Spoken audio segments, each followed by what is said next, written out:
ശ്രീഹരിം പരമാനന്തമുപദേഷ്ടാരമീശ്വരം വ്യാപകം സർവലോകാനാം കാരണം തം ഭജമ്യഹം. ശങ്കരം ശങ്കരാചാര്യം കേശവം ബാദരായണം സൂത്രഭാഷ്യകൃതൗ വന്ദേ ഭഗവന്തൗ പുനഃ പുനഃ. സദാശിവസമാരംഭം ശങ്കരാചാര്യമധ്യമാം അസ്മദാചാര്യപര്യന്താം വന്ദേ ഗുരുപരമ്പരാം. ബോധാനന്തം ച കല്യാണം മലാനന്തമാത്മജം സച്ചിദാനന്തമാത്മജം അച്യുതാനന്തഗുരും. അമൃതാത്മാക്കളെ, വിദ്യ പൗരാണികവും ആധുനികവുമെന്നാണ് നിങ്ങളുടെ സംഘാടകർ പറയാൻ ആവശ്യപ്പെട്ടിട്ടുള്ള വിഷയം. പൗരാണികവും ആധുനികവും പാശ്ചാത്യവും പൗരസ്ത്യവും എന്നൊക്കെ വിദ്യയെ തിരിക്കുന്നുവെങ്കിൽ പല വിദ്യകൾ ഉണ്ടെന്ന് അവിടെ തന്നെ ബോധ്യമാണ്. പല വിദ്യകൾ ഉണ്ടെങ്കിൽ വ്യക്തികൾ പല വിദ്യകളാണ് പഠിക്കുന്നതെങ്കിൽ അവിടെ തന്നെ നിങ്ങൾ ആദ്യം പറഞ്ഞ സമന്വയം ഇല്ല എന്നുള്ളത് ഉറപ്പാണ്. ഒരു വ്യക്തി എന്നത് അവന്റെ അറിവാണ്. അറിവ് പലതുണ്ട് എങ്കിൽ യുദ്ധങ്ങളുമുണ്ട്.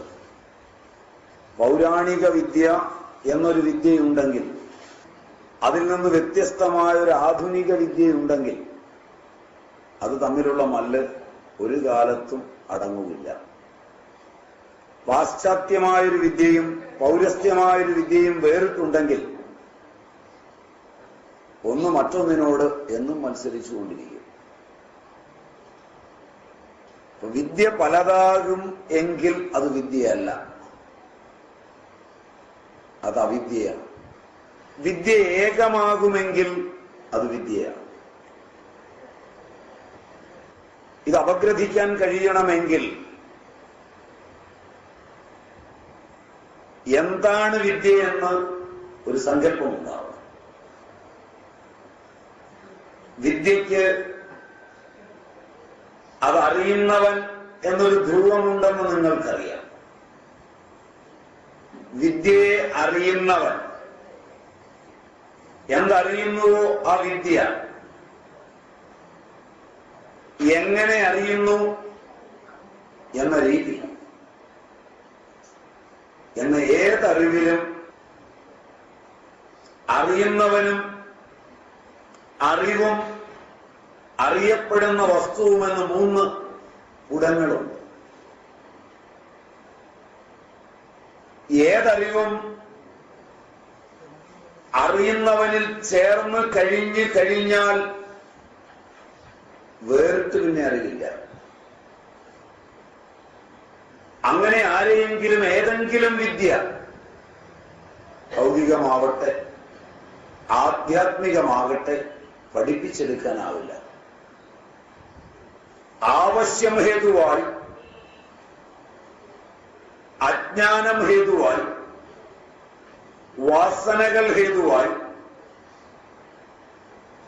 ഇന്ദ്രിയ വിഷയ അനുഭവങ്ങൾ ഹേതുവായി,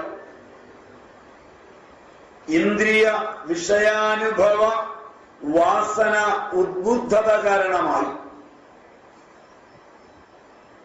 ഇന്ദ്രിയ വിഷയ അനുഭവ അനുദ്ബുദ്ധത കാരണമായി തൽക്കാലം വിഷയപരങ്ങളായ അറിവുകൾ അറിയുന്നവനിൽ അനുരണനം ചെയ്ത് നിന്നേക്കാം, സ്ഥായിയാവുകയില്ല. ആവശ്യം മാത്രമാണ് അത് ചേർന്ന് നിൽക്കുന്നതിന്റെ സാധർമ്മ്യം. ആവശ്യം കഴിഞ്ഞാൽ മറ്റൊരാവശ്യം പൊന്തിയാൽ വിഷയപരമായ അറിവ് വിസ്മൃതിയിൽ ആണ്ടേ പറ്റും. ആണ്ടില്ലെങ്കിൽ ഒരേ വ്യക്തി ഒരേ സമയം ആവശ്യത്തിലും ആവശ്യമില്ലായ്മയിലും ബാഹ്യമായൊരു വിഷയപരമായ അറിവിൽ ആന്തോളനം ചെയ്താൽ മനസ്സ് കലുഷിതമാവുകയും ബുദ്ധി വികലമാവുകയും ഉന്മാദപൂർവകങ്ങളായ ലോകങ്ങളിലേക്ക് പതിക്കുകയും ചെയ്യും. അതുകൊണ്ട് വിഷയപരങ്ങളായ അറിവുകളിൽ ഏകദാനതയോടെയുള്ള നൈരന്തര്യമില്ല. അത് സങ്കല്പ വികല്പാത്മകവും വൃത്തിവിശിഷ്ടവും ഉണ്ടായി മറയുന്നതുമാണ്. അന്നും ഇന്നും എന്നും എല്ലാ വിഷയപരമായ അറിവിലും വിഷയെ കുറിക്കുന്ന അറിവിലും നൈരന്തര്യമുള്ളത് അറിയുന്നവനാണ്. എപ്പോഴെങ്കിലും വൃത്തിവിശിഷ്ടമായ സങ്കല്പങ്ങളിൽ നിന്ന് അറിയുന്നവനെ മോചിപ്പിക്കുവാനാകുമെങ്കിൽ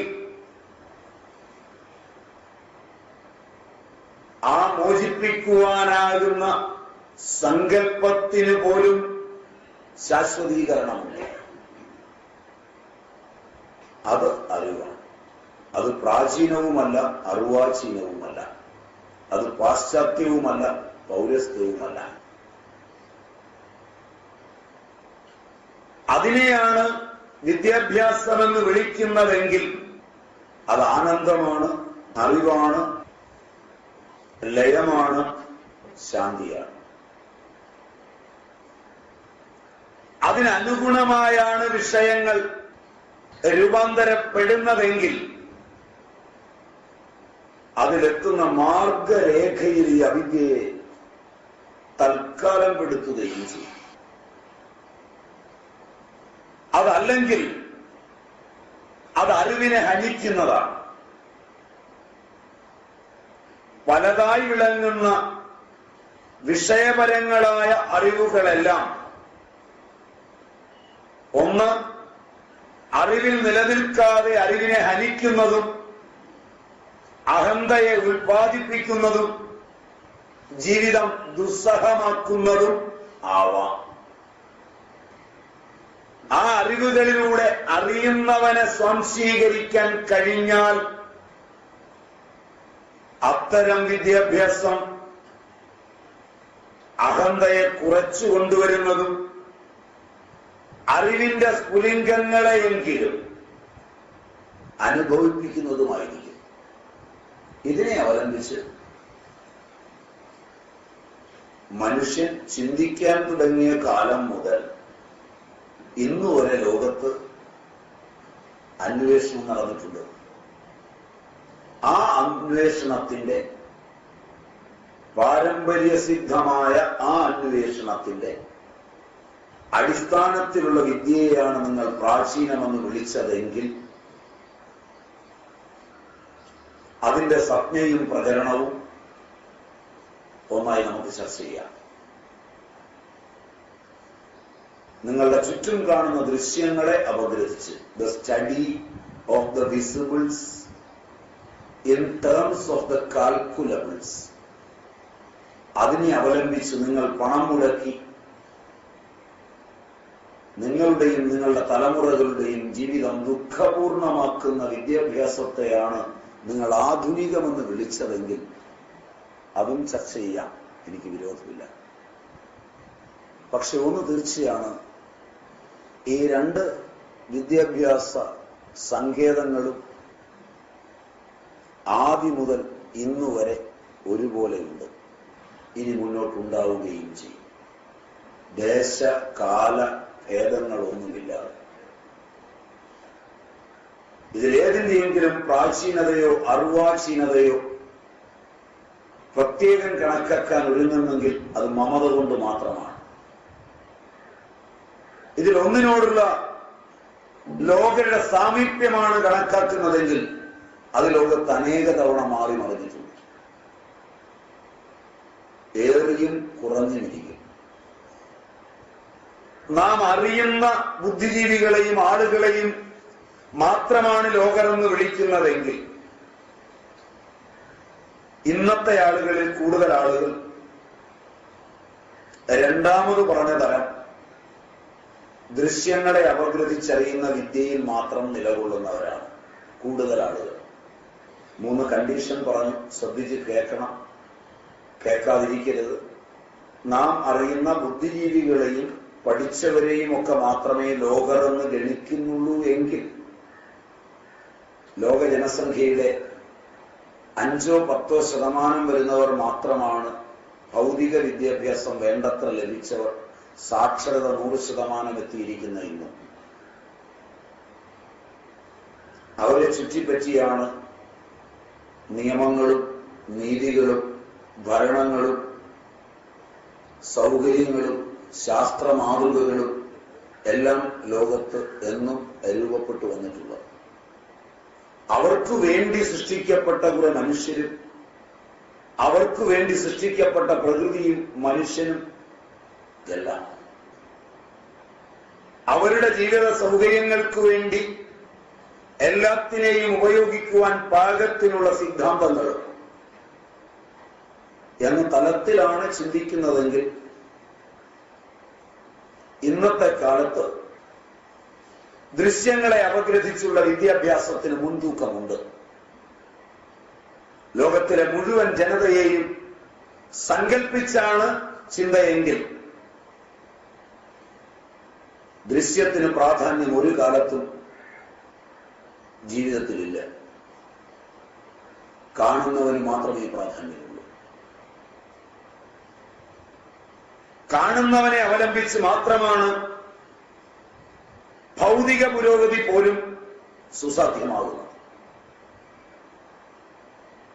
ശാസ്ത്രം പഠിക്കുന്നതിനപ്പുറം ശാസ്ത്രജ്ഞൻ കണ്ടെത്തിയത് പ്രചരിപ്പിക്കുന്ന സംഘങ്ങൾക്കപ്പുറം ശാസ്ത്രജ്ഞൻ കണ്ടെത്തിയത് ഉപയോഗിക്കുമ്പോൾ മമതയുണ്ടാകുന്ന മമതാവാദികൾക്കപ്പുറം ലോകത്തെ ശാസ്ത്ര സാങ്കേതിക സംഭാവനകളെ പഠിച്ചു നോക്കിയാൽ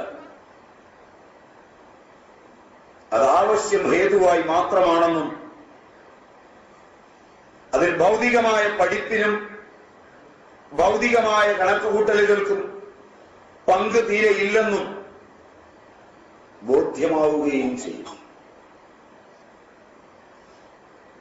അല്ലാതെ സംഭവിക്കുന്ന സംഭവങ്ങളെ സ്വന്തമാക്കാനുള്ളൊരു മമതയിൽ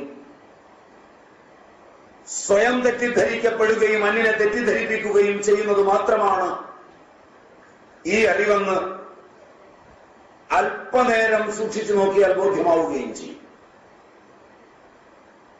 തനിക്കറിയാത്തതും തനിക്ക് അനുവർത്തിക്കാനാവാത്തതും തനിക്ക് മനസ്സിലാക്കാത്തതും തനിക്ക് താൻ തന്നെ മറ്റൊരാൾക്ക് പങ്കുവച്ചു കൊടുക്കുവാൻ കഴിയാത്തതും ആയ ഒന്നിനെ തന്റേതാണെന്നും താൻ കണ്ടെത്തിയതാണെന്നും തന്റെ സമൂഹത്തിന്റെയാണെന്നുമുള്ള മമത മാത്രമാണ് ദൃശ്യങ്ങളെ അനുരക്ഷിച്ചുള്ള വിദ്യാഭ്യാസം തരുന്നത് എന്ന് ആത്മാർത്ഥമായി അകത്തു നോക്കി പറയാൻ ഒരാൾ തയ്യാറായാൽ ബോധ്യമാവുകയും ചെയ്യും. അതുകൊണ്ടാണ് ഞാൻ വീണ്ടും ഓർമ്മിപ്പിക്കുന്നത്, വിദ്യയ്ക്ക് കാലദേശ പ്രസക്തികളില്ല. അഭിമാനത്തിൽ മാത്രമേ അതുള്ളൂ. വിദ്യ അതിന്റെ കേവലതയിൽ, കേവലത എന്ന ശബ്ദം തന്നെ വിദ്യയുടെ ദേശീയവും വിദ്യയുടെ കാലികവുമായ വിശേഷണങ്ങളെ ഉല്ലംഘിക്കുന്നതാണ്. കാലികവും ദേശപരവുമായ, ദേശപരിച്ഛിന്നവും കാലപരിച്ഛിന്നവും വസ്തുപരിച്ഛിന്നവുമായ, അങ്ങനെയാണ് അതിന് മുമ്പുള്ളവർ ഉപയോഗിച്ച പദം. ഈ പദങ്ങളൊക്കെ ഉപയോഗിക്കാൻ അല്പം പേടിയുമുണ്ട്. കാരണം ഭാഷയിൽ അതിലൊക്കെ കൂടുതൽ വളർന്ന കാലമാണ്. ഭാഷ വളരുമ്പോൾ മനസ്സിലാകുന്ന പദങ്ങളൊക്കെ വിസ്മൃതിയിലാണ്ട് പോകും. മനസ്സിലാകാത്ത പദങ്ങളൊക്കെ മനസ്സിലായെന്നൊരു അഭിമാനമുണ്ടാവും. അതിനെ അറിവെന്ന തെറ്റിദ്ധാരണയും ഉണ്ടാവും. അർത്ഥമുള്ള മസ്തിഷ്കത്തിൽ പൂർവജന്മ പരമായ ജനിതകങ്ങളിൽ കോറിയിട്ടിട്ടുള്ള കോശാന്തരങ്ങൾക്ക് അനുഭവം വിടർത്തിത്തരുന്ന പദങ്ങൾ മനസ്സിലാകാതെ വരികയും പറഞ്ഞാൽ അനുഭൂതിയിലെങ്ങും പൂർവജന്മാനുഭവം കോറിയിട്ടിട്ടില്ലാത്ത പദങ്ങൾ ഭാഷയിൽ കണ്ടെത്തി വികലങ്ങളായ പദങ്ങൾ കൊണ്ട് ദൃശ്യങ്ങൾ ഉണ്ടാക്കാൻ കഴിയാതിരിക്കുമ്പോൾ മനസ്സിലായി എന്ന് അഭിമാനിക്കുകയും ചെയ്യുന്നത് ഭാഷാപരവും ശാസ്ത്രപരവും ചരിത്രപരവും ദേശീയവുമായ വികാസമാണെന്ന് ധരിക്കുന്ന ഒരു തലമുറ വിനാശകരമായി വളർന്നു കഴിഞ്ഞാൽ ഭാഷയും സംസ്കൃതിയും ചരിത്രവും ശാസ്ത്രവും അതിന്റെ അന്തക്ഷോഭങ്ങളിൽ വെച്ച് തന്നെ സ്വയം നശിക്കാൻ തയ്യാറാകുന്ന കാലം സമാഗതമായി എന്ന് വിശ്വസിച്ചിരുന്ന അല്പബുദ്ധികളുടെ കൂട്ടത്തിൽ ഒരാളാണ് ഞാൻ. അതുകൊണ്ട് തന്നെയാണ് പറഞ്ഞത്, ഭാഷയുടെ പദതല്ലജങ്ങൾ ഉപയോഗിക്കുമ്പോൾ ഭാഷയോടൊപ്പം പൂർവജന്മ ജനിതകങ്ങൾ ഉൾക്കൊള്ളുന്ന ഒരു മനസ്സ് സഞ്ചരിക്കുന്നു എന്ന്. മനസ്സില്ലാതെ വാക്കോ വാക്കില്ലാതെ മനസ്സോ പ്രപഞ്ചമുണ്ടാക്കുന്നില്ലെന്ന് അറിഞ്ഞവർ പറഞ്ഞ വാക്കുകളെ മനസ്സിലാകാതാവുകയും ഭാവനാ പ്രപഞ്ചം സംജാതമാകാത്ത, അർത്ഥമേതെന്നറിയാത്ത ഒരു പദത്തോട് അടുത്ത പദം യോജിക്കാത്ത പദങ്ങളിൽ നിന്നെല്ലാം മനസ്സിലായി എന്ന് വിശ്വസിക്കുന്ന, മനസ്സിലാകാത്തതൊക്കെ മനസ്സിലായി എന്ന് ഭാവിക്കുമ്പോഴാണ് എന്റെ അംഗീകാരമെല്ലാം ശരിയാകുന്നതെന്ന് വിശ്വസിക്കുന്ന ഒരു കാലഘട്ടവും കൂടിയാണ്. ഭാഷയ്ക്കും ചരിത്രത്തിനും ശാസ്ത്രത്തിനുമൊക്കെ ഈ ശ്രുതി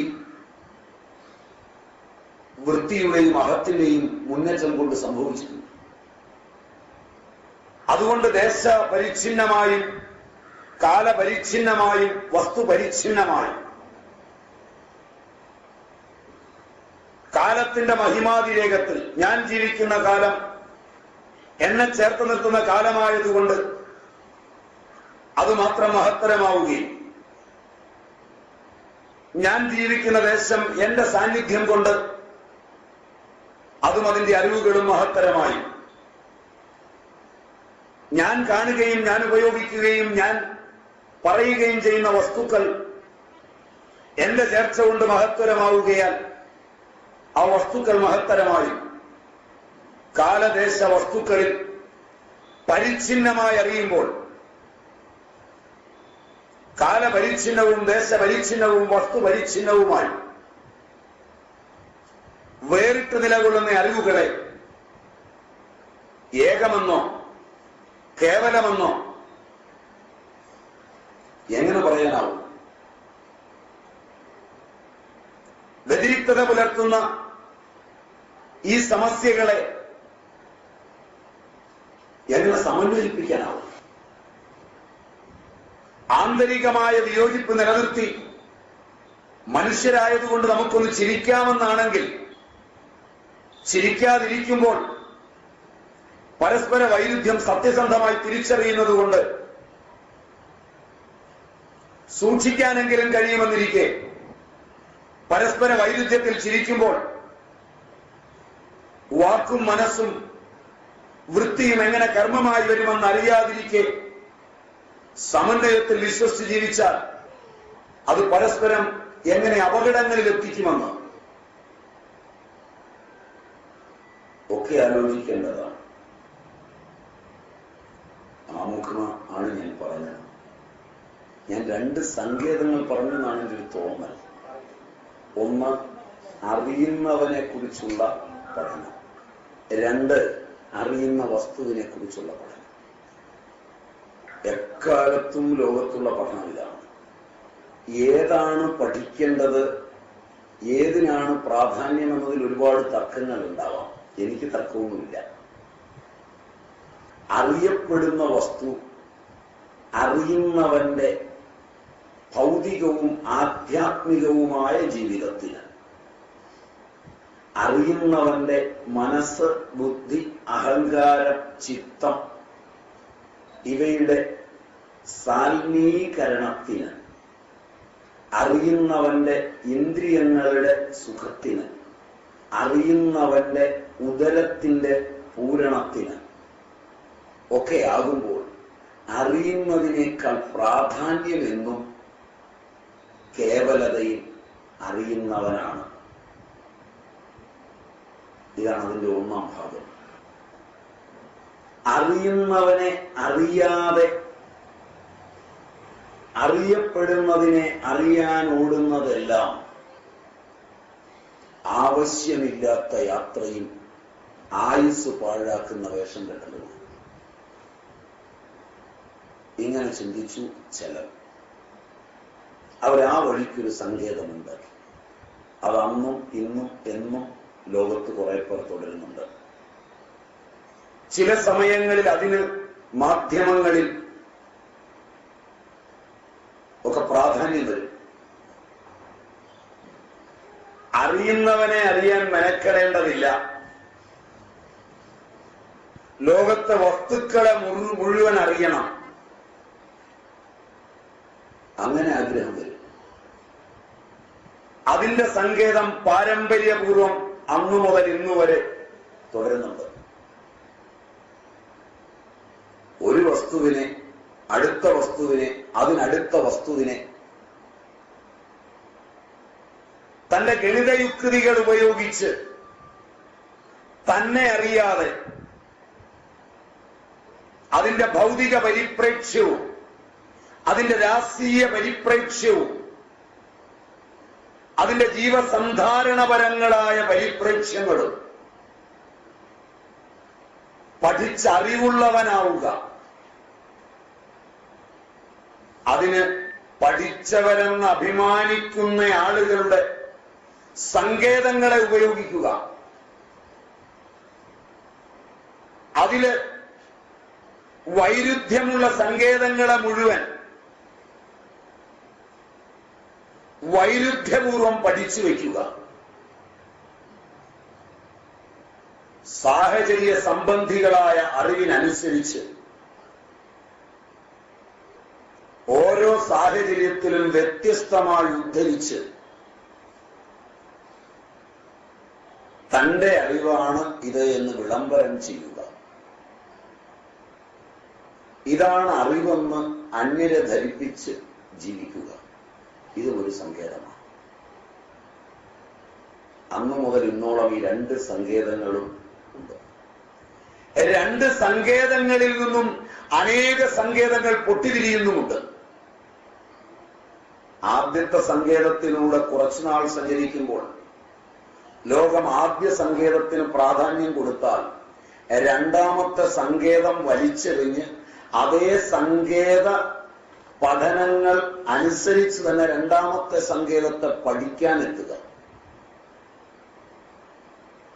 ആദ്യ സങ്കേതത്തെ ദൃശ്യമെന്നാണ് പഠിച്ചത്. കാക്കയെ, പട്ടിയെ, പൂച്ചയെ, അതിനെക്കുറിച്ച് പഠിപ്പിക്കുന്ന ജീവശാസ്ത്രത്തെ, എറിയുന്ന കല്ലിനെ, കല്ലിന്റെ പാതയെ, എറിഞ്ഞ കല്ല് വീഴുന്ന സ്ഥലത്തെ, ആ കല്ലുളവാക്കുന്ന അതിന്റെ ട്രാജക്ടറിയെ ഒക്കെ കുറിച്ച് പഠിക്കുക. ഊർജതന്ത്രത്തെ, ഇപ്പോൾ കാണുന്ന കല്ലിലും വേറൊരു കല്ലിലും അടങ്ങിയിരിക്കുന്ന രാസപരിണാമങ്ങളെ പഠിക്കുക. രസതന്ത്രത്തെ, അവയെ അഴിച്ചും അപഗ്രഥിച്ചും കീറിയും മുറിച്ചും പഠിക്കുന്ന ആ പഠന സങ്കേതങ്ങളിൽ നിൽക്കുമ്പോൾ ആ പഠന സങ്കേതങ്ങളുടെ പ്രഭാവം കുറയുന്ന നൂറ്റാണ്ടുകളിൽ, സാമൂഹിക ജീവിതത്തിന് അത് പ്രഭാവം നഷ്ടപ്പെടുത്തുന്ന നൂറ്റാണ്ടുകളിൽ അറിയുന്നവനെ പഠിപ്പിക്കുന്ന പ്രഭാവപൂർണമായ സങ്കേതമുണ്ടെന്ന് കണ്ടാൽ ഇത് ഇടയ്ക്ക് വെച്ച് വലിച്ചെറിഞ്ഞിട്ട് അങ്ങോട്ട് ഓടിച്ചെന്ന് ഈ സങ്കേതങ്ങൾ പഠിക്കാനെടുത്ത മാനദണ്ഡത്തിൽ അറിയുന്നവനെ അവനവനിൽ ആത്മനിഷ്ഠമായി പഠിക്കേണ്ടതിന് പകരം ഈ വസ്തുക്കളെ പഠിച്ചതുപോലെ തന്നെ മാറ്റി നിർത്തി വസ്തുനിഷ്ഠമായി പഠിക്കുക. ഇങ്ങനെ അതിനകത്ത് തന്നെ വസ്തുനിഷ്ഠ സങ്കേതങ്ങൾ ഉണ്ടാവുക. അതിൽ നിന്ന് ഭിന്നത വരാത്ത ആനന്ദത്തിന്റെ, സദ്വസ്തുവിന്റെ, ഏകതയുടെ പഠനത്തെ വിഭിന്നമാക്കി തീർക്കുക. അതിൽ പഠിക്കാൻ പോയി പഠിച്ചുകൊണ്ടിരിക്കുമ്പോൾ താൻ പഠിക്കുകയും പഠിപ്പിക്കുകയും ചെയ്യുന്നതിന് തന്റെ ആനന്ദമാണ് വഴിയെന്നറിയാതെ അന്യർ തനിക്ക് തരുന്ന അംഗീകാരമാണ് വഴിയെന്ന് ധരിക്കുന്ന ഒരു വേളയിൽ അവർ ദൃശ്യങ്ങൾക്ക് പ്രാധാന്യം കൊടുത്തു പഠിക്കുന്നു. അവർക്കിത് വേണ്ട, ലോകം നശിച്ചിരിക്കുന്നു എന്നൊക്കെ തോന്നിയിട്ട് അവരെ പഠിപ്പിക്കാൻ ദൃശ്യത്തിലേക്ക് ഓടി വരിക. അവിടെ വസ്തുനിഷ്ഠമായ പഠനങ്ങളെ ആത്മനിഷ്ഠങ്ങളാണെന്ന് അറിയിക്കുവാൻ, വസ്തുവിന്റെ പരിണാമഭേദങ്ങളെ അതിന്റെ തലത്തിൽ അറിഞ്ഞിട്ടും ആത്മനിഷ്ഠമായി അറിഞ്ഞിരിക്കുന്നു എന്ന് തെറ്റിദ്ധരിപ്പിക്കുക. അങ്ങനെ വസ്തുനിഷ്ഠ പഠനങ്ങളിൽ ആത്മനിഷ്ഠതയെ പുലർത്തുക. ഇതൊക്കെ എക്കാലത്ത് നടന്നു, ഇപ്പോഴും നടന്നുകൊണ്ടിരിക്കുന്നു. അതുകൊണ്ടാണ് ഞാൻ പറഞ്ഞത്, അറിവിന് കാലദേശ ഭേദങ്ങളില്ല. ഇതെല്ലാം ചേർത്ത് അറിവിനെ വിദ്യയെന്നും അവിദ്യയെന്നും രണ്ടായി തിരിക്കാം എന്നാണ് അവർ പറഞ്ഞത്. ദ്വേ വിദ്യേ വേദികവ്യേ ഇതിഹസ്മയ വേദവിദോ വദന്തി പരാചൈവ അപരാച. ഒരു മൂലയ്ക്ക് സ്വസ്ഥനായിരിക്കുന്ന ഒരു മനുഷ്യന്റെ അടുക്കലേക്ക് മഹാശാലനായ ഒരു ശൗനകൻ ചെല്ലുന്ന കഥയാണ്. മഹാശാലൻ എന്ന് പറഞ്ഞാൽ ഗോശാലകൾ പണി കഴിപ്പിച്ചു, ആതുരശാലകൾ പണി കഴിപ്പിച്ചു,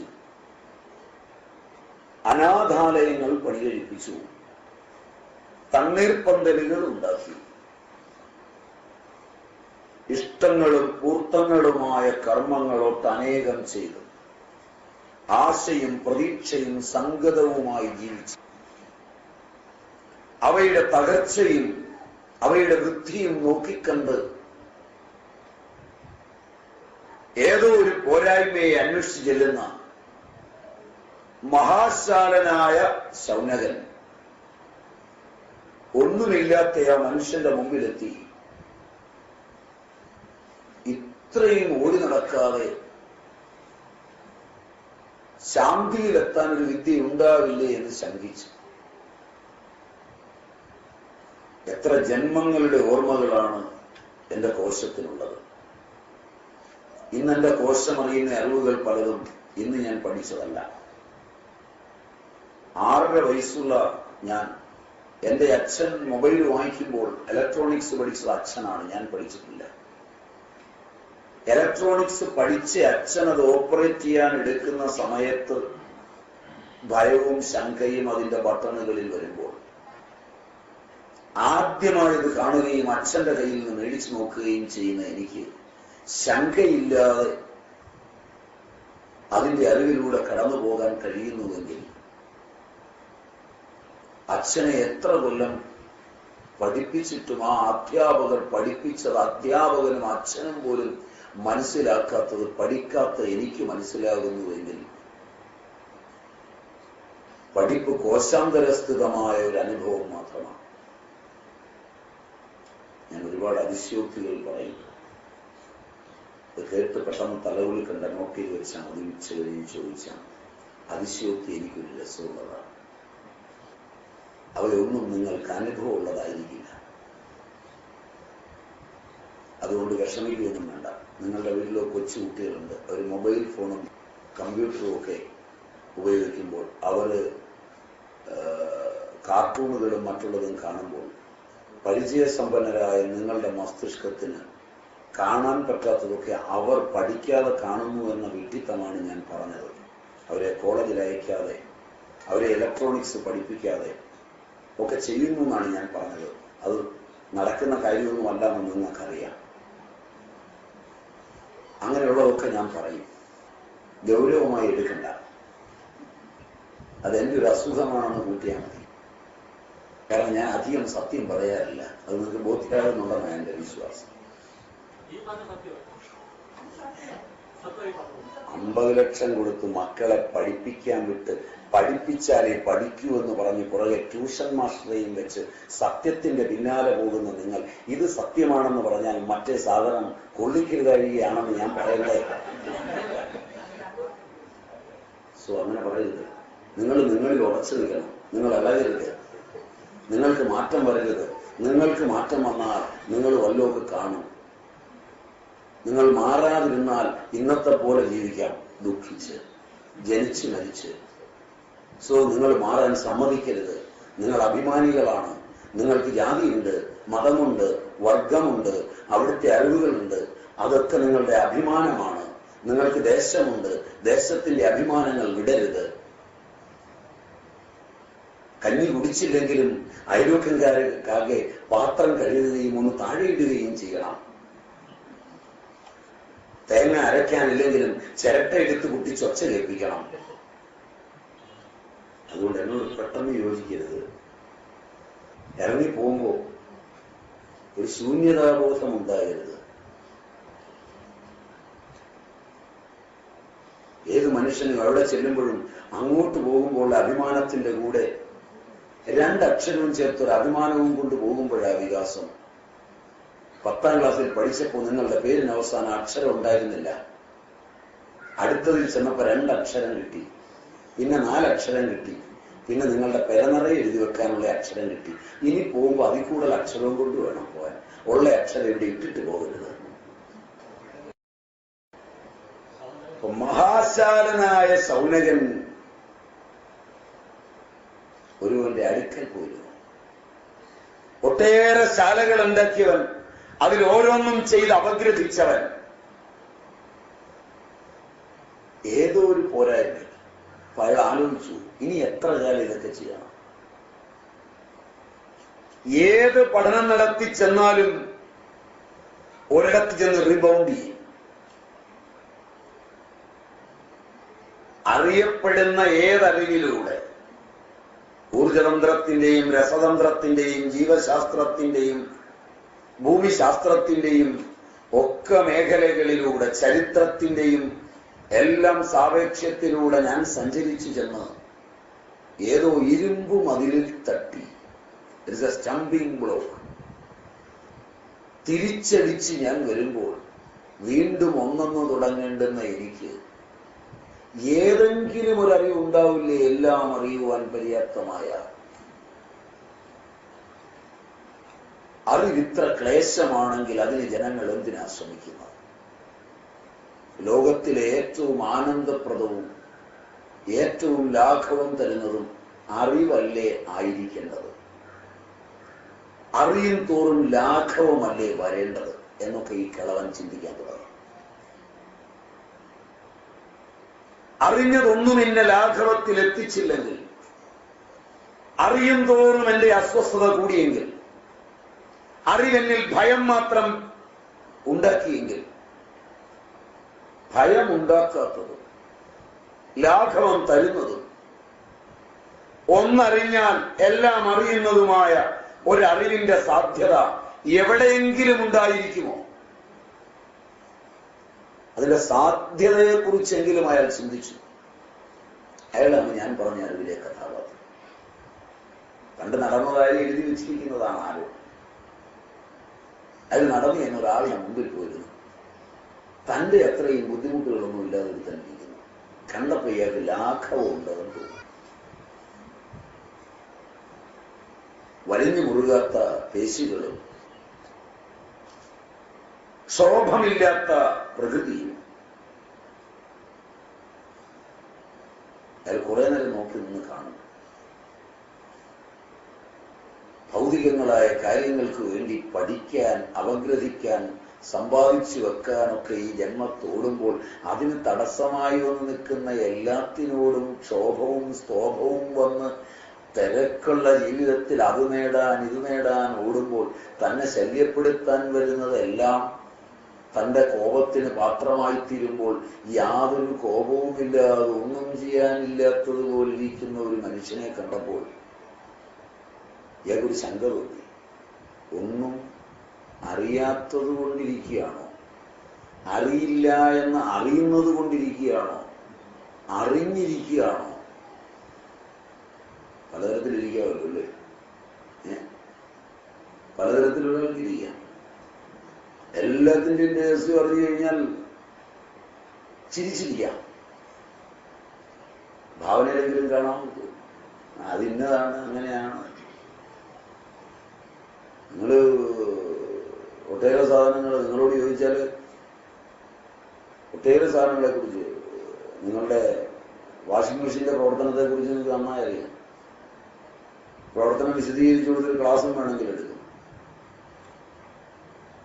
മനുഷ്യ ശരീരത്തില് ഓരോ രാസവസ്തുക്കളും പ്രവർത്തിക്കുന്നത് എങ്ങനെയാണെന്ന് നിങ്ങൾക്ക് ക്ലാസ് എടുക്കാൻ അറിയാം, ഒക്കെ പഠിപ്പിച്ചിട്ടുണ്ട്. സകല രാസത്വരകങ്ങളുടെയും പ്രവർത്തനം കൃത്യമായി പഠിച്ചിട്ടുണ്ട്. സംശയം തോന്നിയാൽ പുസ്തകവും കയ്യിലുണ്ട്, എടുത്ത് ഒന്ന് മറിച്ചു നോക്കി ഒരു ഗൈഡും കൂടെ വെച്ചൊന്ന് പഠിച്ചിട്ട് ഒരു ക്ലാസ് എടുത്ത് വെക്കാനൊന്നും വലിയ വിഷമമില്ല. അതിന് വലിയ പാടൊന്നുമില്ല. നിങ്ങളൊക്കെ ക്ലാസ് എടുക്കുന്നവരാണ്, നിങ്ങൾ പലരും ക്ലാസ് എടുക്കുന്നവരാണെന്ന് മുഖമൊക്കെ കണ്ടാൽ അറിയാം. തേങ്ങ എങ്ങനെയാണെന്നും തെങ്ങ് എങ്ങനെയാണെന്നും ഒക്കെ നിങ്ങൾക്ക് വ്യാഖ്യാനിക്കാൻ അറിയാം. പക്ഷെ നിങ്ങളോ, നിങ്ങളുടെ വീട്ടിൽ നിങ്ങളോടൊപ്പം കഴിയുന്ന ഭാര്യയോ നിങ്ങളുടെ കുട്ടികളോ ഒരു കാര്യത്തോട് എങ്ങനെയാണ് പ്രതികരിക്കുക എന്ന് മാത്രം അറിയില്ല. അതേ ജീവിക്കാൻ അറിയേണ്ടതുള്ളൂ. ആകെ അറിയേണ്ടത് ഇത്രയേ ഉള്ളൂ. ഒരു തവി കഞ്ഞി വിളമ്പുമ്പോൾ ഈ കഞ്ഞിയോട് വിളമ്പിക്കൊടുക്കുന്ന വേളയിൽ എൻ്റെ മകൻ എങ്ങനെയായിരിക്കും പ്രതികരിക്കുക എന്ന് മുൻകൂട്ടി അറിഞ്ഞാൽ ആ അമ്മയുടെയും മകന്റെയും മാത്രമല്ല അയൽവക്കംകാരുടെയും കൂടെ ശാന്തിയായ കഞ്ഞി മാറും.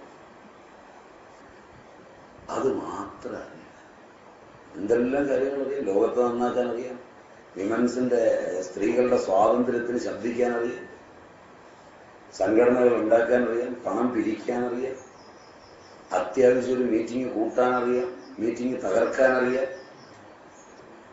പിരിക്കാനറിയാം, തിരിക്കാനറിയാം, ഭരിക്കാനറിയാം, ഭരണം പൊളിക്കാനറിയാം, ഭരിപ്പിക്കാനറിയാം, ഭരിപ്പിക്കാതിരിക്കാനറിയാം. ശരിയല്ല. ഒരു സ്പൂൺ പഞ്ചസാരയോ ഒരു കപ്പ് കാപ്പിയോ ഒരു ചായയോ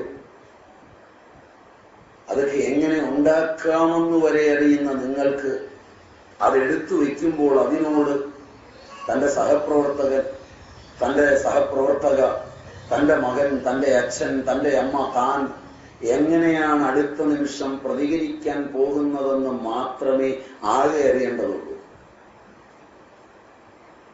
ഈ വസ്തുക്കൾ എൻ്റെ കോശങ്ങളിൽ, എൻ്റെ ബോധതലങ്ങളിൽ, എൻ്റെ മനസ്സിൽ, എൻ്റെ വൃത്തികളിൽ, എൻ്റെ വികാരങ്ങളിൽ എങ്ങനെ അറിയണമെന്നറിയാൻ ഇത്രയൊന്നും പഠിക്കുകയും വേണ്ട.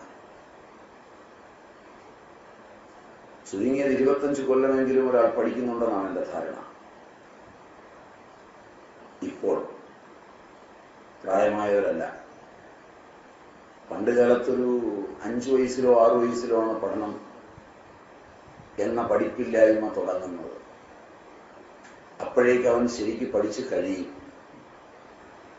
കാരണം പഠിക്കേണ്ട ഒരാളിൽ നിന്ന് പഠിക്കേണ്ടതെല്ലാം പഠിച്ചു കഴിഞ്ഞ് ആ പഠിച്ച വസ്തു സഹപാഠികളിലും ലോകത്തും സസ്യങ്ങളിലും പ്രയോഗിച്ചു നോക്കാൻ, ആ പ്രയോഗിക്കുന്നത് മറ്റൊരാൾ സാക്ഷിയായി കാണാൻ വിടുന്നതാണ് വിദ്യാഭ്യാസത്തിന്റെ രീതി. മാതൃ ഗർഭത്തിലും മാതാവിനോടൊപ്പം പുറത്തും സമുജ്വലിച്ച് പഠിച്ച് ആ പഠിപ്പിൽ അറിഞ്ഞ ജനിതകപൂർവകങ്ങളായ അറിവുകളെയും കൊണ്ട് താൻ ചെല്ലുന്ന ഒരു സമൂഹത്തിൽ എങ്ങനെ പെരുമാറണമെന്നും എങ്ങനെ അത് അനുഭവിച്ചു കാണണമെന്നും എങ്ങനെ അത് അമ്മ പറഞ്ഞു തന്നിരിക്കുന്നു എന്നും അറിയുന്നതിനെ അധ്യാപകനോടും സഹപാഠികളോടുമൊപ്പം പങ്കുവച്ച് അത് പൂർത്തീകരിക്കുന്നതിനാണ് വിദ്യാഭ്യാസം എന്ന ഒരു സംജ്ഞ.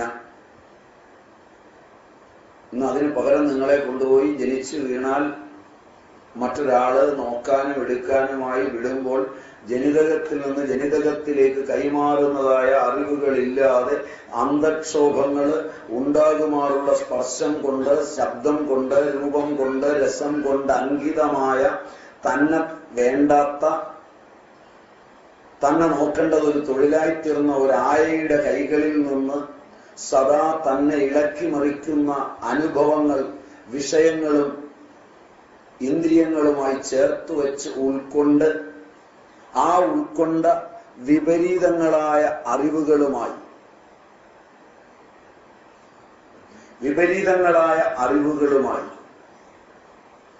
ഈ സ്കൂളിലേക്ക് എത്തി 5 മണിക്കൂർ പഠിക്കാൻ തീരുമാനിച്ച 5 മണിക്കൂറിന്റെ പാഠ്യവിഷയങ്ങൾ ഓരോ നിമിഷം ഓരോ വിഷയങ്ങളിലൂടെ, ഓരോ അധ്യാപകന്റെ അംഗചേഷ്ടയിലൂടെ, ഓരോ തരം സ്വപ്നങ്ങളിലൂടെ, ഓരോ തരം എതിർപ്പിലൂടെ ആ ശൈശവ ഹൃദയത്തിലേക്ക് വ്യത്യസ്തങ്ങളായ രൂപങ്ങളും വ്യത്യസ്തങ്ങളായ സങ്കേതങ്ങളും വ്യത്യസ്തങ്ങളായ ഭാവങ്ങളും അടുക്കില്ലാതെ മുറക്കിട്ട് കൊടുത്തത്.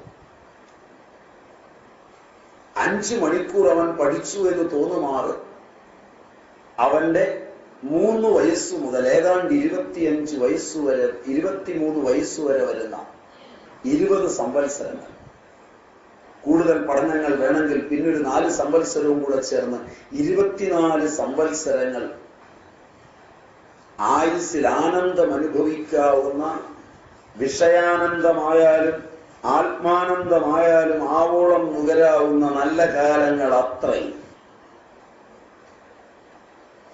ചെലവഴിച്ചു. 24 സംവത്സരങ്ങളിൽ 5 മണിക്കൂർ പ്രകാരം ഭരണാധികാരികൾ നിർദ്ദേശിക്കുന്ന 200 സാധ്യായ ദിനങ്ങൾ ഉണ്ടെങ്കിൽ 200 × 5 മണിക്കൂർ അടങ്ങുന്ന 1000 മണിക്കൂർ.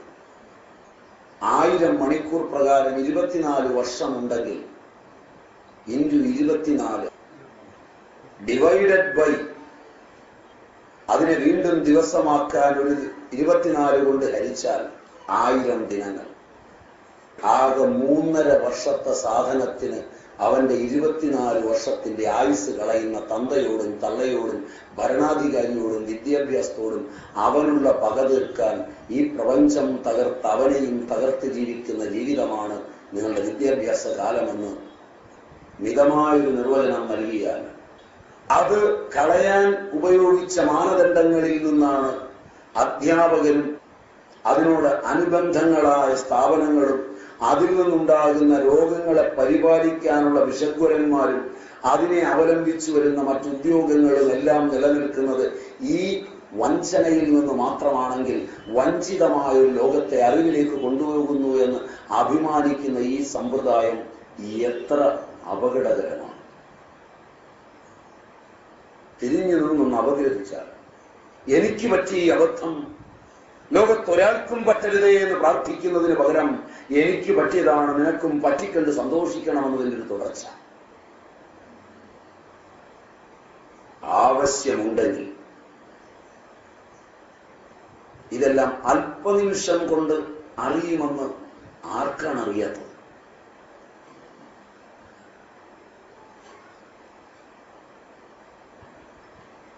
ഞാൻ നിങ്ങൾക്ക് ശൗനക അന്തർഗതം മനസ്സിലാകുവാൻ മാത്രം ഉപന്യസിച്ചതാണ് ഉദാഹരണം.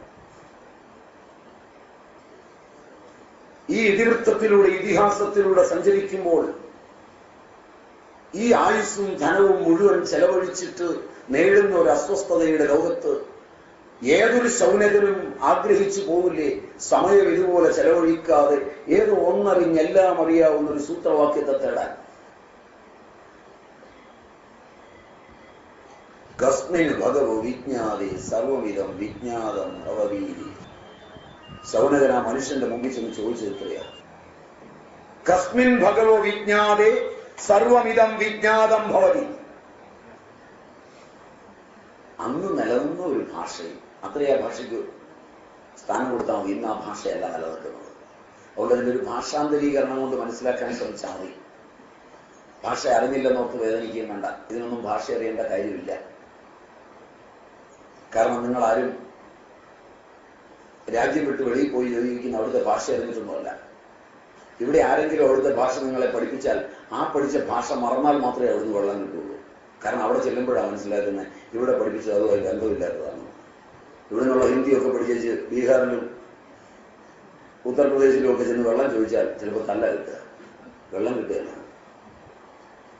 എനിക്ക് ഹിന്ദി അറിയാവുന്നൊക്കെ അഭിമാനിച്ചതല്ല. പക്ഷെ ഹിന്ദിയുടെ ഒരു വികലാനുകരണം മാത്രമേ ഇവിടുന്ന് നമ്മൾ പഠിക്കുകയുള്ളൂ. ഹിന്ദി അറിയുന്ന ആളുകൾ, വെളിയിൽ പോയി ഹിന്ദി അറിയുന്ന സർവീസ് പേഴ്സണൽസ് ഒക്കെ ഉണ്ടെങ്കിൽ ഞാൻ പറഞ്ഞത് സത്യമാണോ? Right to the best of my knowledge. ഇവിടുന്ന് കാര്യമായി ഇംഗ്ലീഷൊക്കെ പഠിച്ച് ഒരുമാതിരി ഇംഗ്ലീഷുകാരനെ പോലൊക്കെ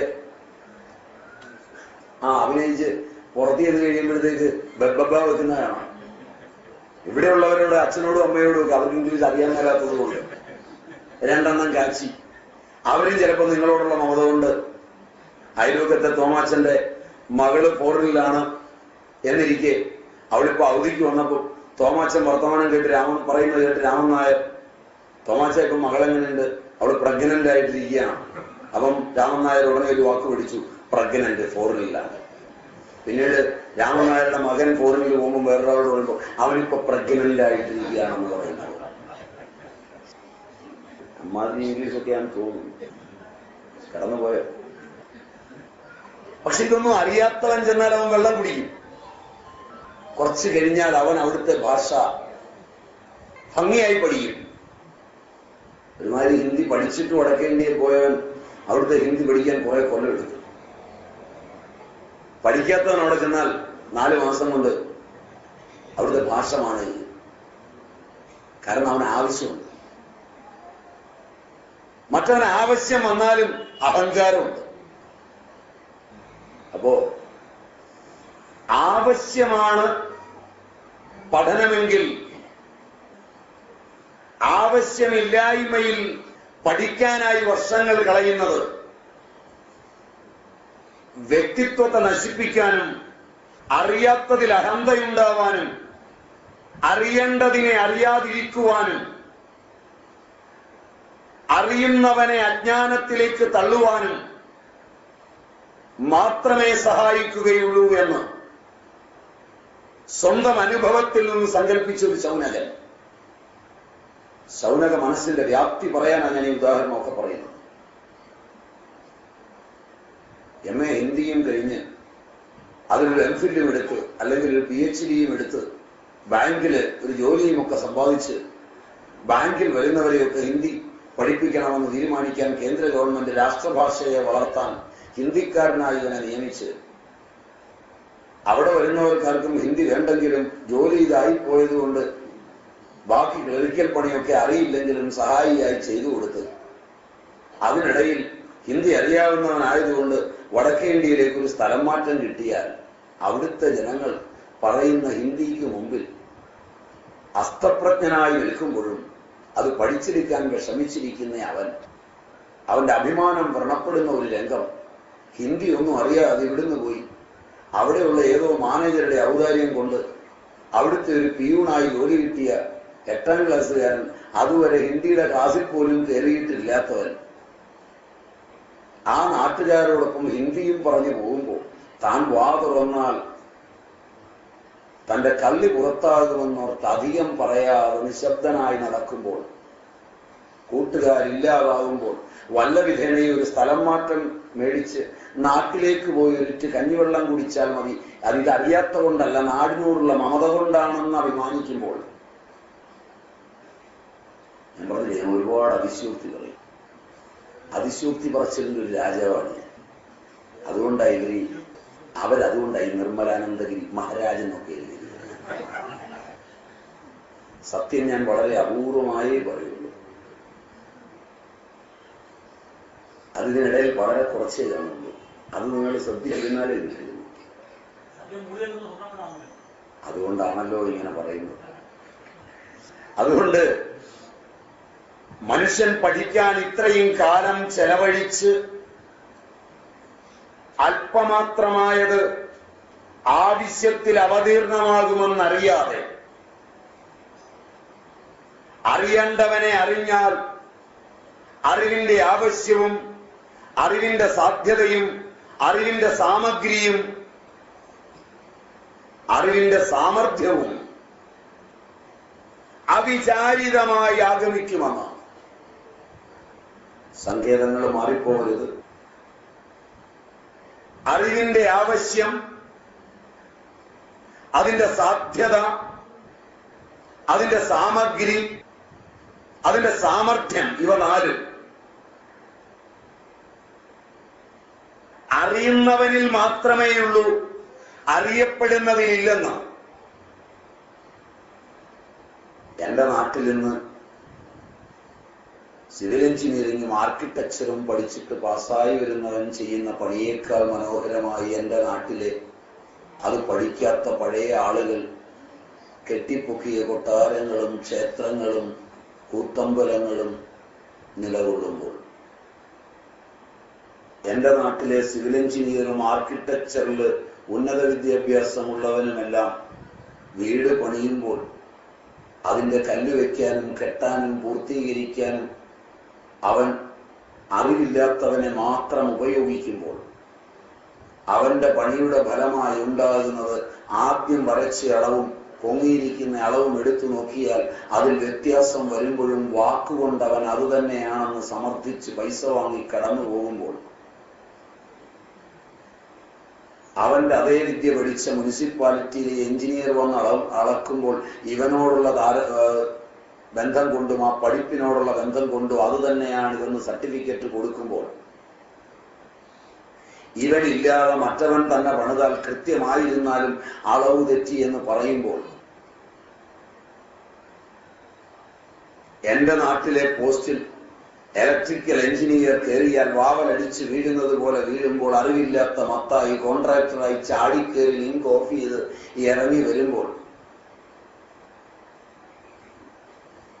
മത്തായിയെ കയറ്റാൻ ഈ രാഷ്ട്രം ഇതുപോലുള്ളവരെ മുഴുവൻ പരിപാലിക്കാൻ ലക്ഷങ്ങൾ ചെലവഴിക്കുകയും ഇവന്റെ ആയുസ് പാഴാക്കുകയും ഇവന്റെ അഹന്തയ്ക്ക് മുമ്പിൽ വണങ്ങി നിൽക്കുകയും ഇവന് കിട്ടുന്നതിൽ കൂടുതൽ പുറം കൈയിൽ കൊടുക്കേണ്ടി വരികയും ചെയ്യുന്ന ആപത്ത് മത്തായി മാത്രമായിരുന്നെങ്കിൽ വരികില്ലായിരുന്നല്ലോ എന്ന് ഓർക്കുന്ന നിമിഷങ്ങളിൽ ഉതിർന്നു വരുന്ന ഒരു ശാപഗ്രസ്തമായ അന്തരീക്ഷത്തിൽ അവന്റെ സന്തതി പരമ്പരകൾ അനുഭവിക്കുന്ന ദുഃഖഗ്രസ്തങ്ങളായ സമയങ്ങളെ മുഴുവൻ ആവാഹിച്ചെടുത്താൽ ശൗനക ചോദ്യത്തിൽ അന്തർഗതമായ മനസ്സിന്റെ വൈകാരിക വിദ്യാഭ്യാസം നിങ്ങൾക്ക് ബോധ്യമാകാതിരിക്കില്ല. പറഞ്ഞിട്ട് ഒരുപാട് ശരികളും പറയും. ശൗനകൻ വിറങ്ങലിച്ചു നിൽക്കുന്നത് ഈ അശാന്തിയിലാണ്. ആത്മരോഷമുതുത്തുന്ന ആത്മഗൗരവം പേറുന്ന അസ്തിത്വ ദുഃഖം ആവോളം വഹിക്കുന്ന തന്റെ സാമാജിക വ്യക്തിത്വത്തെ, തന്റെ സമുദായ വ്യക്തിത്വത്തെ, തന്റെ മാനവിക വ്യക്തിത്വത്തെ എല്ലാം അറിവ് പുല്ലുതി നിൽക്കുന്നു എന്ന് അഭിമാനിക്കുമ്പോഴും തന്റെ വൈകാരിക വ്യക്തിത്വം അന്തക്ഷോഭങ്ങളിൽപ്പെട്ട് ആടി ഉലഞ്ഞു നിൽക്കുമ്പോൾ യുക്തിക്കും വിദ്യയ്ക്കും ദൃശ്യങ്ങൾക്കും ചിന്തനങ്ങൾക്കും ശാന്തി കൊടുക്കുവാനാവാത്ത വൈകാരിക തൃഷ്ണയുടെ അസ്വസ്ഥ മേഖലകളെ അസ്തിത്വ ദുഃഖം പേര് നിൽക്കുന്നൊരു ശൗനകന്റെ ആത്മഗൗരവം വിടത്ത അന്ധക്ഷോഭങ്ങൾ നിറഞ്ഞ ഒരന്വേഷണം. കസ്മിൻ ഭഗവോ വിജ്ഞാതേ സർവമിതം വിജ്ഞാതം ഭവതി. ഏതറിഞ്ഞാൽ എല്ലാം അറിയുമല്ല. ഒരുപാട് അറിയാൻ ഓടിയ കൂട്ടത്തില് ഒരെണ്ണം അറിഞ്ഞാൽ എല്ലാം അറിയുമായിരുന്നില്ലേ? എന്റെ ഭർത്താവ്, എന്റെ ഭാര്യ, എന്റെ മകൻ, എന്റെ വസ്തുവകകൾ, എന്റെ സാധനങ്ങൾ എന്ന് ഞാൻ കാണുന്നതാണല്ലോ എന്റെ ലോകം. ബാക്കി ഒരുത്തൻ അതെല്ലാം കാണുമ്പോൾ അവന്റെ ലോകമാണല്ലോ, അതെന്റെ ലോകമല്ലല്ലോ. അവനെ കൂടി എന്റെ ലോകത്ത് പെടുത്തുമ്പോഴാണല്ലോ അവനും ഞാൻ കാണുന്ന പോലെ കാണണമെന്ന് ആഗ്രഹിക്കുന്നത്. എന്റെ ലോകമെന്ന് ഞാൻ വിവക്ഷിക്കുന്ന ഈ ലോകം ഉൽപ്പന്നമാകുന്നത് അവനിലും ആ വസ്തുക്കളിലുമാണോ എന്നിലാണോ? തവളയെ കീറി മുറിച്ച് തവളയ്ക്കകത്തത് പഠിക്കുമ്പോൾ എന്നിലെ തവള അത് തന്നെയായിരിക്കുമോ? അയൽപക്കത്തെ വീട്ടിലെ ഒരു പെൺകുട്ടി പാലും കൊണ്ട് പോകുമ്പോൾ അവളെ കണ്ട് അവളോട് ഇഷ്ടം തോന്നി, സ്കൂളിൽ പഠിക്കുമ്പോൾ, കോളേജിൽ പഠിക്കുമ്പോൾ ഒരു പെൺകുട്ടിയെ കണ്ട് അവളോട് ഇഷ്ടം തോന്നി, ഇണങ്ങി പിണങ്ങി വർത്തമാനങ്ങൾ പറഞ്ഞു പോകുമ്പോൾ എന്റെ ലോകങ്ങളിൽ സൃഷ്ടിക്കപ്പെട്ട ജീവസൃഷ്ടിയായ ഒരു പെൺകുട്ടിയെ ഈശ്വര സൃഷ്ടിയായ എനിക്ക് വെളിയിലുള്ള ആ പെൺകുട്ടിയിൽ ചേർത്ത് വെച്ച് കണ്ട് കൂട്ടിക്കൊണ്ടുവന്ന് വീട്ടിലെത്തി ജീവസൃഷ്ടിപൂർവകമായ എന്നിലെ പെൺകുട്ടിക്ക് പകരം അവളിലെ പെൺകുട്ടി ഉണർന്നെഴുന്നേൽക്കുമ്പോൾ എന്നാണ് എനിക്ക് ശാന്തി ഉണ്ടാവുക? എന്നെങ്കിലും ഒരിക്കൽ അവൾ എന്നിലെ പെൺകുട്ടിയായി വളരുമോ? അതല്ല, ഈശ്വര സൃഷ്ടിയായ അവളെ അവളായി വിട്ട് അതിനനുഗുണമായി എന്റെ സൃഷ്ടിയെ മാറ്റാൻ പറ്റുമോ? അവള് മാറണമെന്ന് ഞാനും മനുഷ്യനാകണം കാലത്തിനനുസരിച്ച്. താൻ മാറണമെന്ന് അവളും. മാറ്റമില്ലായ്മയുടെ അതുല്യ ലോകങ്ങളിലൂടെ മാറ്റമില്ലാത്തവർ ചേർന്ന് സന്ധി പറഞ്ഞ് മാറ്റമില്ലാതെ ജീവിക്കുന്ന മാറ്റത്തിന്റെ ഇതിഹാസങ്ങളിലെ അസ്തിത്വ ദുഃഖങ്ങൾ അത്രയും പേറുന്ന ഒരു ശൗനകന്റെ അന്തർദാഹത്തിന്റെ ചോദ്യം ഇത് നിങ്ങളുടെ സാഹിത്യങ്ങളിൽ ഇല്ലെന്നാണ് എന്റെ വിശ്വാസം. ഇത് നിങ്ങളുടെ ചരിത്ര പഠനങ്ങളിൽ നഷ്ടപ്പെട്ടു പോയെന്നാണ് ഞാൻ ധരിച്ചു വച്ചായിരിക്കുന്നത്. ഇത് നിങ്ങളുടെ കുടുംബങ്ങളിൽ ഇനി ഒരിക്കലും വരാത്ത വിധം പടിയടച്ച് പിണ്ടം വെച്ച് ഇറക്കി വിട്ടിട്ടാണ് നിങ്ങൾ വിദ്യയെ അകത്തേക്ക് ക്ഷണിച്ച് കയറ്റിയത് എന്നാണ് ഞാൻ വിചാരിക്കുന്നത്. സ്വാരസ്വത അന്തർഗതമായ സരസ്വതി വിദ്യയെ പടിയിറക്കി വിട്ട് മൂശെട്ടയുടെ വിദ്യാസങ്കേതങ്ങളെ അകത്തലങ്ങളിൽ ആവളിപ്പലക വെച്ച് സ്വീകരിച്ചിട്ട് ആനന്ദം തേടുന്ന അറിവില്ലാത്ത മനുഷ്യന്റെ ആക്രോശങ്ങൾക്ക് വിദ്യയെന്ന് പേരിട്ട് അതിനെ വാമൊഴിയുടെയും വരമൊഴിയുടെയും വർണ്ണാഭമായ ലോകങ്ങളെന്ന് വ്യാഖ്യാനിക്കുവാൻ പണ്ഡിതന്മാർ നിരന്നിരിക്കുന്ന ഒരു കാലഘട്ടത്തിലേക്ക് മാനവ ചേതന കൂപ്പുകുത്തിയിടത്താണ് ഇതെന്നാണ് ഞാൻ വിശ്വസിക്കുന്നത്. ശൗനക വേദനയെ ഇങ്ങനെ വ്യാഖ്യാനിച്ചാൽ നമുക്ക് ഒരുപാട് പോകാൻ പറ്റും. അത് നമുക്ക് വിഷയത്തിലേക്ക് തിരിച്ചു വരാം.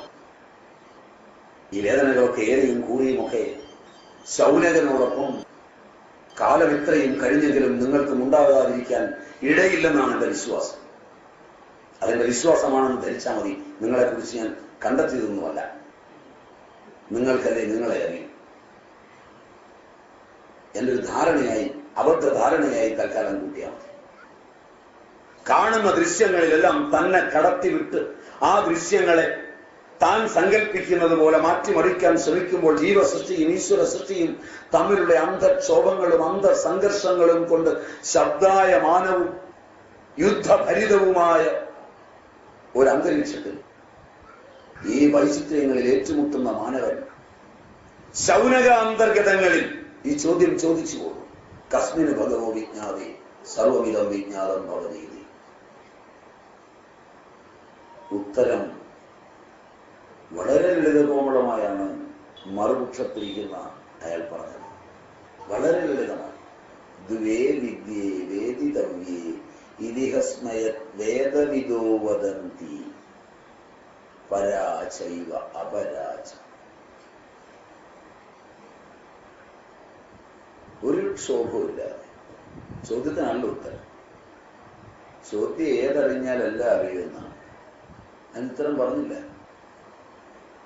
അത് തിരിച്ചറിയുന്ന ഒരു വിദ്യയാണ്. അത് വിദ്യക്കകത്ത് നിന്ന് കണ്ടെത്തണം. അതാരെങ്കിലും പറഞ്ഞു കൊടുത്താൽ ഇതാണ് ആ വിദ്യ എന്ന് പറഞ്ഞ് കുറെ പേർ നടക്കാൻ തോന്നും. അത് അനുഭവത്തിലാവില്ല. അവിടെ നേരിട്ട് ആ വിദ്യ എന്ന് പറഞ്ഞു കൊടുത്തില്ല. പലരും ഓടുന്നത് തിയറിറ്റിക്കലായിട്ടുള്ള സൂത്രവാക്യങ്ങൾക്കാണ്. എങ്ങനെയാണ് തൂമ്പ കാച്ചിയെടുക്കേണ്ടത്, എങ്ങനെയാണ് മമ്മട്ടി കാച്ചിയെടുക്കേണ്ടത്, കോടാലി കാച്ചിയെടുക്കേണ്ടതെന്ന് തിയറി പഠിപ്പിച്ചു കഴിഞ്ഞാൽ അത് പ്രയോജനപ്പെടുകയില്ല. അതുകൊണ്ടാണ് തിയറി പഠിച്ചിട്ട് വന്നാൽ പിന്നെ ക്ലർക്കായിട്ട് ജോലി ചെയ്യാൻ പോകും. പണ്ടിതൊക്കെ ചെയ്ത് ജീവിച്ചവരില്ലാതെയാവും. അവസാനം തൂമ്പായും വാക്കത്തിയൊന്നും ഇല്ലാത്ത ജീവിതമായിപ്പോ. മറ്റത് അച്ഛന്റെ കൂടെ ഒലയാട്ടിയും അച്ഛന് ചൂടുവെള്ളം എടുത്തു വെച്ചും അച്ഛൻ അടിച്ച് ഫിറ്റായി എന്ന് ഛർദിക്കുമ്പോൾ ഛർദി കോരിയും ഒക്കെ കൂടെ നിന്നാൽ കപ്പക്കത്തി കാച്ചുന്ന ഭാഗവും പിച്ചാത്തി കാച്ചുന്ന ഭാഗവും ഒക്കെ മനസ്സിലാവും. അച്ഛൻ അടിക്കരുതെന്ന് ഉപദേശിക്കാൻ പോയാൽ നീ നന്നായില്ല എന്ന് അച്ഛൻ പറയുന്നതോടെ ഇതെല്ലാം തീരും. അച്ഛൻ അടിച്ചോ അടിച്ചില്ലയോ അത് അച്ഛന്റെ ലോകം. നിന്റെ ലോകത്താണോ മോനെ നീ അടിക്കുകയൊന്നും വരുന്നത് കേട്ടോട എന്ന് പറയുന്നത്. ഇമാജിൻ, അച്ഛൻ ഇങ്ങനെ ആയിപ്പോയി മോനെ, അച്ഛൻ ഇനി നന്നായി, മോൻ നന്നാകണം കേട്ടോ എന്ന് പറയുന്നവരോട് അവിടെ ഒരു വൈകാരിക വിദ്യാഭ്യാസം കൈമാറുന്നുണ്ട്. ഒരു വൈകാരിക വിദ്യാഭ്യാസം കൈമാറുന്നുണ്ട്. അത് പുസ്തകത്തിൽ തിയറിയായി എഴുതാവുന്നതല്ല. അച്ഛൻ പഴുപ്പിച്ച തേങ്ങ വെട്ടാൻ പോകുന്നവന്റെ കത്തി തൈലത്തിൽ ഊട്ടിയെടുക്കുമ്പോൾ, എണ്ണയിൽ ഊട്ടിയെടുക്കുമ്പോൾ, വെള്ളത്തിലല്ല. അയൽവക്കത്തെ വെല്ലിമ്മയ്ക്കുള്ള കത്തി വെള്ളത്തിൽ ഊട്ടിയെടുക്കുമ്പോൾ, പിള്ളേരുള്ള വീട്ടിലേക്കുള്ള കത്തി മൂർച്ച കുറച്ചൂട്ടിയെടുക്കുമ്പോൾ, മരം മുറിക്കാനുള്ളവന്റെ മഴു എണ്ണയിലൂട്ടി മൂർച്ച കൂട്ടി ഷേവ് ചെയ്യാൻ പാകത്തിന് മൂർച്ചയിലെടുക്കുമ്പോൾ, ഒന്നും അങ്ങോട്ട് പറയാതെ തന്റെ മുമ്പിൽ വന്നു നിൽക്കുന്നവന്റെ ജീവസൃഷ്ടിപരങ്ങളായ സങ്കല്പങ്ങളെ തന്റെ സങ്കല്പങ്ങളിലേക്ക് ആവാഹിച്ച് ആ കർമ്മത്തിന്റെ ഗതീയതയെ പരിപൂർണമായി ചെയ്യുമ്പോൾ ചെയ്യുന്നവനും അത് അനുഭവിക്കുന്നവനും ആനന്ദം അനുഭവിക്കുകയും കൊടുക്കുന്ന പൈസ അവന്റെ കുടുംബത്തിന്റെ ചാരുതയാർന്ന ജീവിതത്തിന്റെ ഭാവിയായി തീരുകയും അനുഗ്രഹങ്ങൾ പൈസയ്ക്കപ്പുറം അളവില്ലാതെ ഒഴുകുകയും ചെയ്യുന്ന ആനന്ദപൂർവകമായ വൈകാരിക തന്തുവിന്റെ സാമ്യം തരുന്ന വിദ്യാഭ്യാസം.